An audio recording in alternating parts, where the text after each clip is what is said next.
ఓం శ్రీ గురుభ్యో నమః. ఓం ఆదిత్యాయ విద్మహే సహస్రకిరణాయ ధీమహే తన్నో సూర్య ప్రచోదయాత్. సింహ సంక్రమణ కాలం. సూర్య భగవానుడు సంవత్సరం తర్వాత తన సొంత రాశి అయిన సింహరాశిలో ప్రవేశంతో సింహ సంక్రమణం అనేది ప్రారంభమవుతుంది.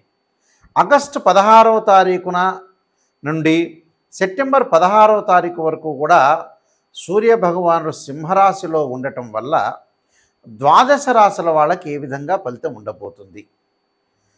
ఆగస్టు 16వ తారీఖు శుక్రవారం రాత్రి 7:44 నుండి మఖా నక్షత్రం ప్రథమ పాదంలో సూర్యభగవానుడు ప్రవేశంతో సింహ సంక్రమణం ప్రారంభమవుతుంది.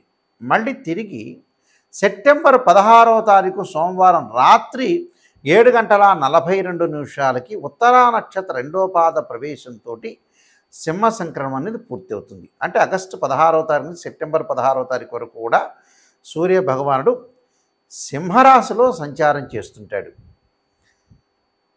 సహజంగా సూర్య భగవానుడు 3, 6, 10, 11 స్థానాలు సుఫలితాన్ని ఇస్తాడని శాస్త్రం చెప్పబడింది. అంటే షట్ 3 దశస్థో భాను అంటారు.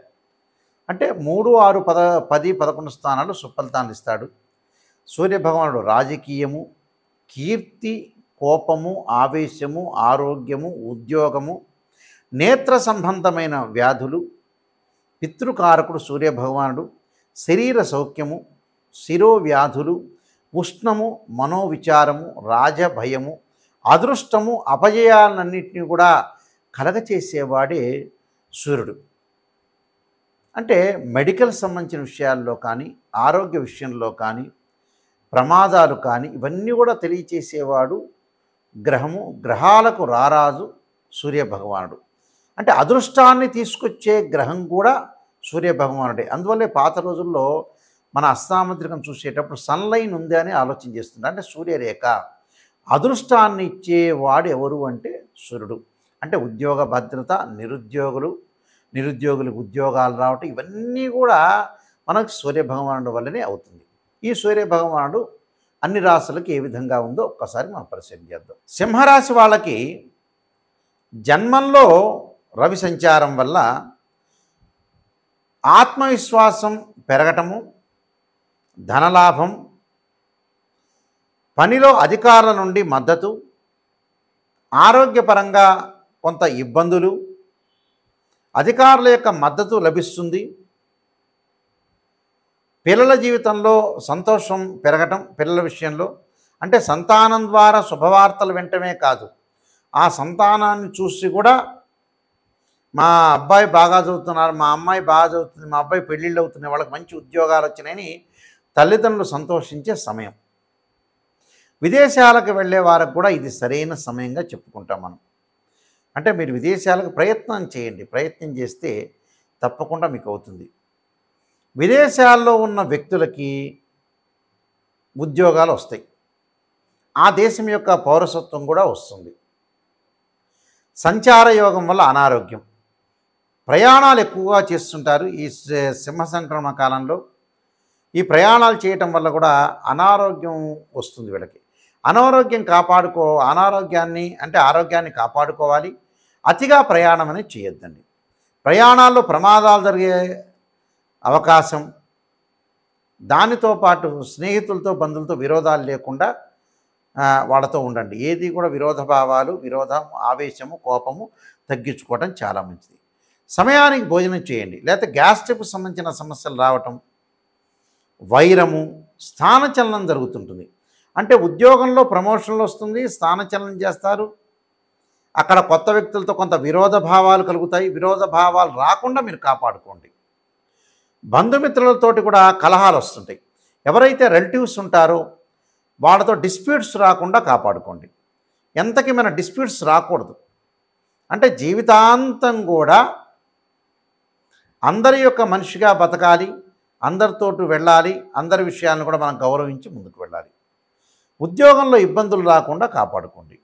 ఆర్థిక పరంగా ఇబ్బందులు రాకుండా కూడా చూసుకోవాలి. అంటే ఒక బడ్జెట్ వేసుకోవాలి జీవితంలో. బడ్జెట్ అంటే నేను ఇంత ఖర్చు పెడుతున్నా, ఈ నెలలో ఇంత వస్తుంది, అనవసరంగా నేను డబ్బులు ఖర్చు పెట్టకూడదు. వాళ్ళు అనవసరంగా అంటే మన వాళ్ళకి ఈ మధ్యకాలంలో ఏంటంటే అవసరం లేని దానికి ఖర్చు పెడతారు, అవసరం ఉన్న దానికి ఖర్చు పెట్టారు. డాక్టర్ దగ్గరికి వెళ్ళాలి, కంపల్సరీ ఆయన స్కాన్ చెప్పాడు, దానికి ఖర్చు పెట్టరు. ట్యాబ్లెట్లు వేసుకోవాలి, దానికి ఖర్చు పెట్టరు. కానీ ఏదైతే ఖర్చు పెట్టాలో దానికి ఖర్చు పెట్టుకొని ముందుకు వెళ్ళాలి. వ్యాపారంలో కొంతమంది ద్వారా ఇబ్బందులు కలుగుతుంటాయి. ఇబ్బందులు కలగకుండా చూసుకోండి. ఎవరైతే చెడ్డవాడు ఉంటాడో వాడిని దూరం పెట్టండి. అంటే దుష్టుని చూసి దూరంగా పెట్టుకోవాలి. నేత్ర సంబంధమైన వ్యాధులు కలుగుతాయి. అయితే నేత్ర సంబంధమైన వ్యాధులు కలుగుతాయి కానీ కొంత శ్రద్ధ పెట్టడం మంచిది. విదేశాలకు వెళ్ళే అవకాశాలు, కంపెనీ త్రూ విదేశాలకు వెళ్ళటం, అలానే వ్యాపారాన్ని వృద్ధి చేయాలని, వ్యాపార విస్తరణ జరిగటం, గృహ నిర్మాణము, మెడికల్ ల్యాబొరేటరీస్ వాళ్ళందరికీ కూడా వాళ్ళకి లాభాల బాటలో ఉంటారు. వాళ్ళు లాభాల బాటలో ఉండే అవకాశం అనేది ఒకటి ఉంటుంది. కాబట్టి ఇక్కడ ఆకస్మికంగా ధనలాభం కలుగుతుంది కూడా. అధికారుల ద్వారా మద్దతు, రాజకీయ నాయకులకు ఆరోగ్య విషయంలో శ్రద్ధ పెట్టాలి. అలానే న్యాయమూర్తులు కానీ, ఇన్సూరెన్స్ వాళ్ళకు కానీ కొంత ధనలాభం కలగటం. అంటే పాత రోజుల కంటే కూడా కొత్త రోజుల్లో కొంత ధనలాభం కలుగుతుంది. అలానే రుణ బాధలు తగ్గించుకునే అవకాశాలు ఉంటాయి. నేను చెప్పిన పరిహారాలన్నీ కూడా చేయండి, మీకు మంచి సుఫలితాలు జరుగుతాయి. ఈ రాశివారు ముఖ్యంగా ప్రధానంగా మనకి నెలలో 4 ఆదివారం వస్తాయి. సూర్యభగవానుడి యొక్క అనుగ్రహాన్ని మనం పొందాలంటే శ్రీ ఆదిత్య స్తోత్ర పారాయణం చేయాలి. అంటే ఆదిత్య హృదయ స్తోత్ర పారాయణం చేయటం చాలా మంచిది. ఇది మొదటి ఆదివారం రోజు చేయాలి.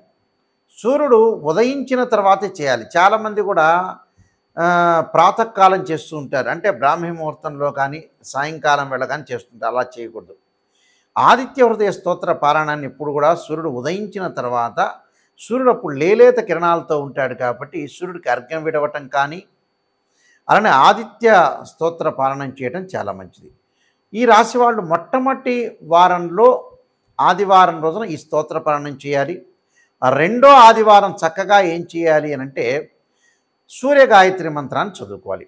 ఆదిత్యాయ విద్మహే సహస్రకిరణాయ ధీమహి తన్నో సూర్య ప్రచోదయాత్ అనే మంత్రాన్ని, ఒకవేళ అది కుదరలేదనుకోండి, ఆదిత్యాయ విద్మహే సహస్రమూర్తాయ ధీమహి తన్నో సూర్య ప్రచోదయాత్ అనే మంత్రాన్ని, అంటే ఈ 2 మంత్రాలను చదువుకోవాలి. ఓం ప్రభాకరాయ విద్మహే దివాకరాయ ధీమహి తన్నో సూర్య ప్రచోదయాత్ అనే మంత్రాన్ని కానీ, ఓం దివాకరాయ విద్మహే ప్రభాకరాయ ధీమహి తన్నో సూర్య ప్రచోదయాత్ అనే మంత్రాన్ని చక్కగా చదువుకోవచ్చు. అంటే ఈ 4 మంత్రాల్లో 4 మంత్రాలు చదవచ్చు. లేకపోతే 4 మంత్రాలు ఒక మంత్రం అన్నా ఒక 21 టైమ్స్ కానీ, 27 కానీ, 54 కానీ, 108 కానీ చదువుకోవాలి. ఇది రెండో ఆదివారం సూర్యగాయత్రి మంత్రాన్ని చదువుకోవాలి. అంటే ప్రతిరోజు కూడా అర్ఘ్యం అయితే విడవాలి, ప్రతి ఆదివారం రోజున కూడా. మూడో ఆదివారం వచ్చేటప్పటికల్లా మనకి గోధుమ పిండి ఏదైతే బెల్లాన్ని కలిపి ప్రమిదలుగా తయారు చేయాలి. అంటే గోధుమ పిండి అయినా తయారు చేసుకోవచ్చు, లేదా గోధుమ పిండిలో బెల్లాన్ని కలిపి చక్కగా 2 ప్రమిదలు చేసి దానిలో ఆవు నెయ్యి వేసి ఒత్తులు వేసి దీపారాధన చేయాలి. దీపారాధన చేసి ఎక్కడ చేయాలి? గుళ్ళో అయినా దీపారాధన చేసుకోవచ్చు. అలా తయారు చేసి మన ఇంట్లో అయినా సరే సూర్యుడు ఉదయించిన తర్వాత అలా దీపారాధన చేయటం చాలా మంచిది. అంటే ఆవు నెయ్యితోనే దీపారాధన చేయాలి. చాలామంది కూడా మిగతా ఆయిల్స్ వాడుతున్నారు, కానీ ఆవు నెయ్యి కంటే కూడా శ్రేష్టమైనది ఎప్పుడూ కాదు నిజం చెప్పాలంటే. పురాతన కాలంలో సాంప్రదాయం అంతా కూడా నిజం చెప్పాలంటే, ఇప్పుడు రకరకాల నూనెలు వచ్చినాయి కానీ ఆవు నెయ్యికున్న ప్రాధాన్యత, దాని యొక్క శ్రేష్టం అనేది ఏది ఉండదు. కాబట్టి ఆవు నెయ్యితో దీపారాధన చేయండి. 4వ ఆదివారం వచ్చేటప్పటికల్లా చక్కగా మీరు గోధుమల్ని దానం చేయండి ఒక బ్రాహ్మడికి.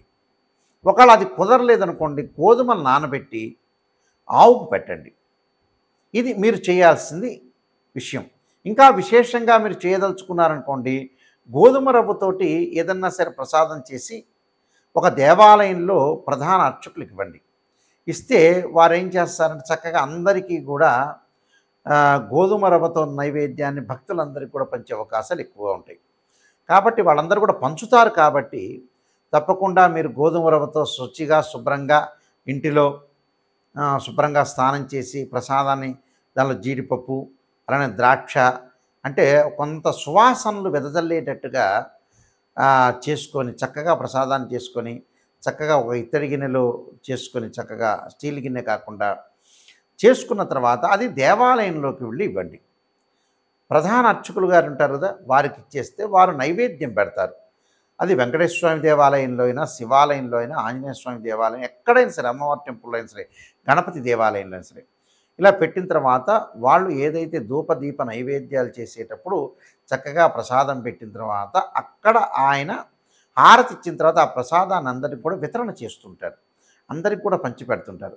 దానివల్ల కూడా మనకి ఏదైతే కష్ట నష్టాలు కానీ, ఆరోగ్యపరంగా కానీ, ఉద్యోగ భద్రత కానీ, ఉద్యోగం కానీ, అపజయాలు కానీ, నిరుద్యోగులు కరెక్ట్గా ఆశించినంత ఉద్యోగాలు రాకపోవటం, శత్రువుల వల్ల భయము, సమస్త దోషాలు సర్వకార్య సిద్ధి జరగాలంటే, ఇష్టకామ్య సిద్ధి అంతా కూడా జరగాలంటే సూర్యభగవానుడు యొక్క అనుగ్రహం అనేది ఉండాలి. కాబట్టి ఇవన్నీ కూడా నేను చెప్పిన పరిహారం అనేది చేయండి. సూర్యుడి యొక్క అనుకూలత అనేది బాగా ఉంటుంది. మీరు అపజయం లేకుండా జీవితంలో భగవంతుడి యొక్క అంటే సూర్యనారాయణ స్వామి యొక్క అనుగ్రహం అనేది ప్రసాదం అంటే ఏదైతే మనకి వారి యొక్క అనుగ్రహం సాధించాలంటే ఏమిటి? కొన్ని పరిహారాలు చేసుకోవాలి. ఆ పరిహారం చేసుకోవటం వల్ల మనకి మంచి జరిగే అవకాశం ఖచ్చితంగా ఉంటుంది.